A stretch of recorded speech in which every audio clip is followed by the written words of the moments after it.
Друзья, всем привет! Сегодня я хочу вам показать и подробно объяснить, какие точки находятся на вашем указательном пальце и почему вообще на него стоит обращать внимание, если вы хотите работать со здоровьем через суджок. Сейчас я вам все покажу и расскажу максимально просто.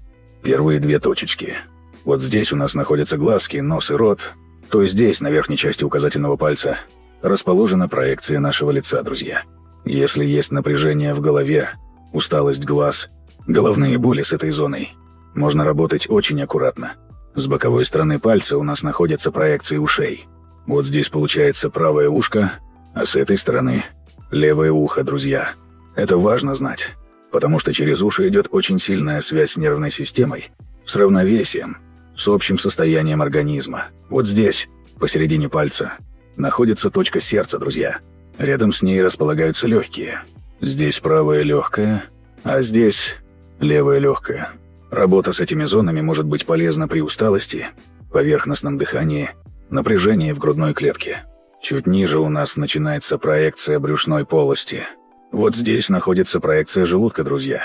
Еще ниже поджелудочная железа, а вот здесь проекция селезенки. С этой стороны пальца располагается проекция печени, друзья. Рядом с ней находится желчный пузырь. Это особенно актуально при перееданиях, нагрузке на пищеварение, чувстве тяжести многие это ощущают в празднике или при стрессе. Ниже, в центре нижней фаланги, проходит проекция тонкого кишечника, друзья.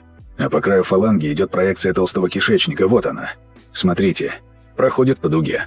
Еще ниже располагается мочевой пузырь, а совсем внизу находятся проекции половых органов, друзья. Работа с этими зонами всегда должна быть мягкой, без фанатизма, с вниманием к ощущениям.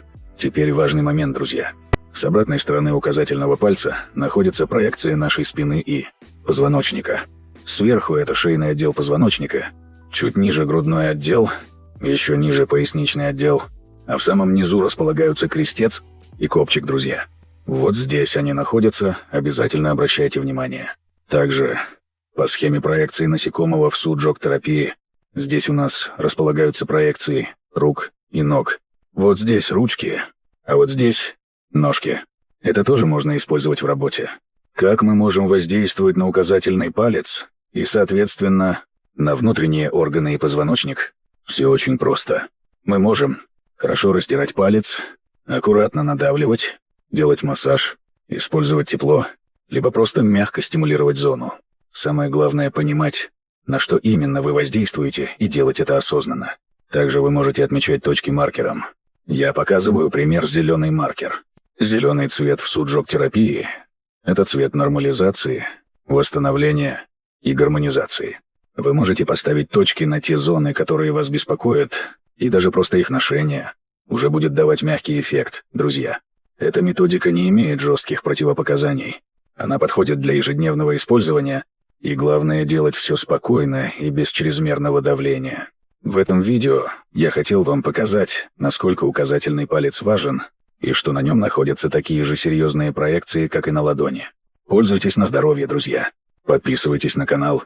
Всем спасибо и всем пока.